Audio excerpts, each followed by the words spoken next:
With Tupac's case being reinvestigated by police, rappers have now come forward with new information, as one officer revealed that Tupac was an industry plant with a job of stopping the beef between the red and blue street teams. Well, it turns out when I talked to Tupac's longtime mentor, political mentor, former Black Panther Chokwe Lumumba, who was his first business manager, he's told me, I basically asked, well, was Tupac only pretending to be in order to appeal to gangs and politicize them? And he said yes.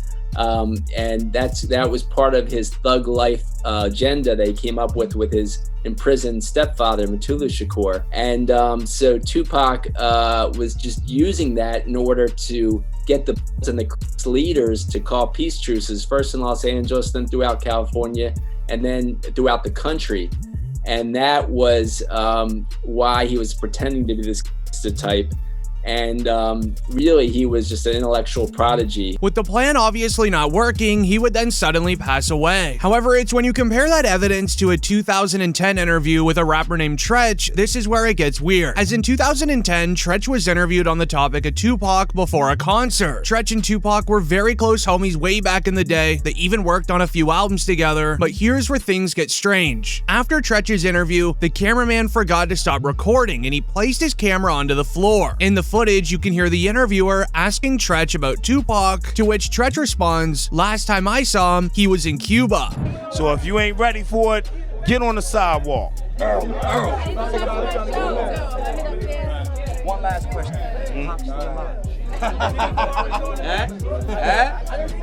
Nobody knows. Y'all good? Yeah, we good. Thanks a lot, man. We good.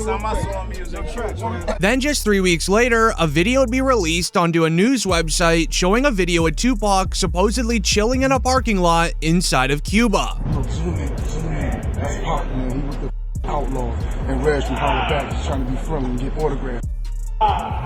Holla Back exclusive, baby. Holla Back. This is what created the Tupac is alive in Cuba theory, and ever since, it's been the biggest theory of all time. However, now in 2025, it doesn't seem like a theory anymore. Like the video if you agree. As Suge Knight agreed that Tupac is alive and well. He said so in so many interviews over the course of the last 2 decades, as one interview from Suge makes a very convincing case for Tupac still being here, where he would reveal Tupac was doing fine in the hospital before his passing, stating, and I quote, "When I left that hospital, me and Tupac were laughing and joking. I don't see how someone can turn from doing well to doing bad." I mean, when I left that hospital, me and Pac was laughing and joking. So I don't see how somebody can turn from doing well to doing bad.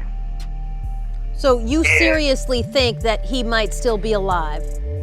I'm gonna tell you this, Pac, you never know. But what's weird about this is that Tupac was supposedly in a deep sleep. How in the world would he and Suge be laughing if Tupac was sleeping? But in a 2008 interview, Suge said the exact same thing 10 years apart, that he is alive and that he's well. So he was conscious on the way to the hospital?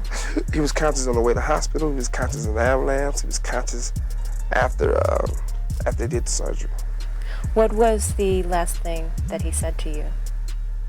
They love me. But the very concerning part was after that interview, only 2 weeks later, Suge Knight had almost lost his life at a nightclub when a man used a firearm in his direction 6 times. However, Knight was hesitant to tell the police anything, as he immediately knew that it was likely from him talking about Tupac in a public interview. Suge Knight's own son, Suge Jr., made that exact same mistake, as in 2018, Suge Jr. took it to Instagram, stating that Tupac was still alive and that he was living in Malaysia. Right after Suge then posted this, another photo to his Instagram showing a text conversation where someone said, "You have said too much, it's now time for you to go." This is when Suge Jr. began posting several photos of Tupac alongside modern day celebrities like 50 Cent and Beyonce. He made it seem like someone was going after him for leaking all this info, as on the photo of Tupac and Beyonce, he captioned it, "He never left us, but they'll be after me soon." While some believe that it was all just a publicity stunt for Suge Jr. to gain social media clout, others believe that it was all factual, as Suge Jr. would be the one to know more about the case than anyone else in the world, considering his father was right there at the scene. However, it's the words from Snoop Dogg that changed everything. Fans were upset with the involvement of Snoop Dogg, as it is pretty concerning. The police found an interview from a now arrested man named Keefe D, who said that Tupac was targeted because he was reaching for his firearm when stopped at the traffic light when the opposing vehicle pulled up. You said that As you're driving up towards the BMW with Suge driving and Tupac in the passenger seat, and you said that Tupac pulled out It looked like he was reaching, yeah. Yeah, it did. Okay. Yeah. Did you actually see? No, once he got the reaching, I got the ducking. So someone from your car That's what happened. started at Tupac and Suge. As Tupac already knew that something was just about to go down. He was getting ready, but sadly wasn't fast enough. However, that interview ended up going viral. This got the attention of Snoop Dogg, as he would go on to reveal that he was supposed to be in the BMW on that night. You were with Tupac, though, in regards to Tupac. I heard a story, did you give him different advice that night on where to go? I didn't give him no advice. Right. We wasn't seeing eye to eye. Right. So. Saying during the Tyson. Yeah, this incident that I'm explaining to you right now was the day before that. Okay. So when they got to Vegas, they went their way, I went back. I mean, when we got to LA, they went to Vegas and I went home. That's why I wasn't in the car with them. This seemed to anger many fans online. At the time, 2 decades ago, Snoop Dogg was heavily tapped into the streets. Many speculate that Snoop could have received a tip that Tupac was going to be targeted on that night, so he just avoided going in the car or just near Tupac in general. The police even investigated Snoop Dogg, where a tweet would share, "Snoop Dogg was arrested in connection to the Tupac Shakur incident. Police are questioning a recent interview by the rapper where he claims that he was supposed to be in the BMW with Suge and Tupac." This would end up resulting in an old Snoop Dogg video going viral, where he would state that he and Tupac were very close friends. However, 2 days before his passing, Snoop suddenly felt like Tupac hated him. I say a week before he died, we was best of friends. 2 days before he died, I don't think he liked me. Why? Because we was in New York, and it happened. New York, they shot at me and did all kind of shit to me, like just the worst you could think of. And I forgave him. And went and did an interview and was asked, how do I feel about Puffy and Big? And I was like, I like it. I want to do some music with him. And I just rubbed Cuz the wrong way, like tried to kill me, out at you, and you talking about you want to do a song with it. I wasn't thinking about his emotions. I was thinking about the way I felt at the time.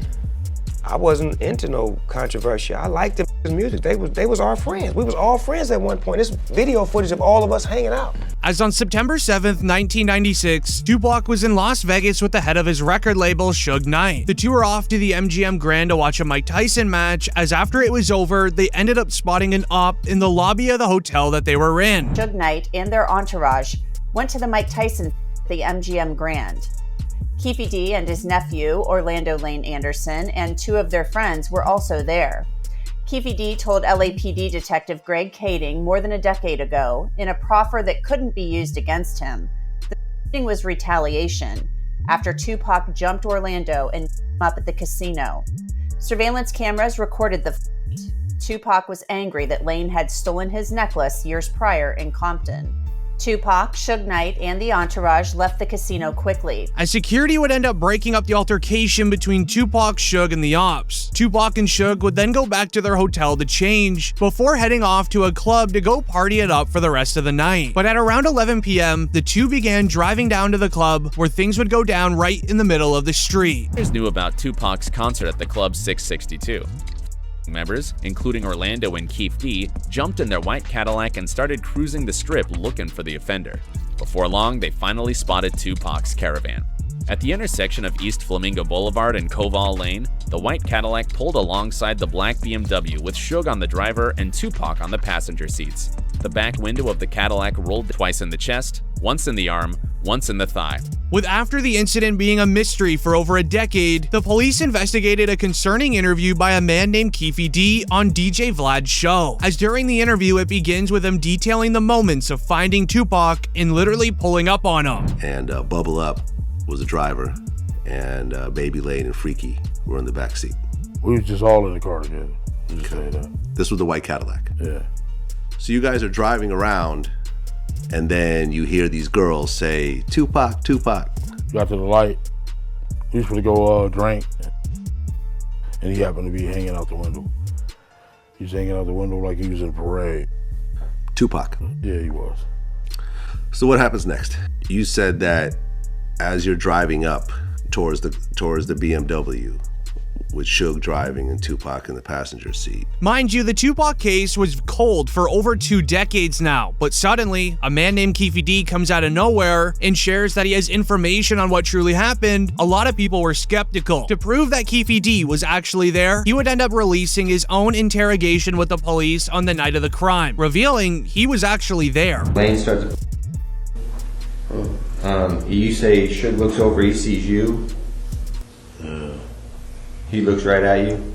Yeah, he looks at me. Okay. When he looks over at you, and then, Tupac's busy getting evidently, the story is Tupac's trying to either get out in of the back seat or something. Yeah, what do you see happening inside of their car? I seen him going Suge head. I thought he was. So Orlando across Dre? He leaned over on the window, we rolled down the window. During the police's investigation, they were also able to find Keefe D's reaction to Tupac passing, which goes to show his true emotions about the entire situation. Yeah, I hate that happened, dog. I really do, man. Because it took a lot of people's lives, dude. I hate that happened. Promise to God. I feel that was wrong, man.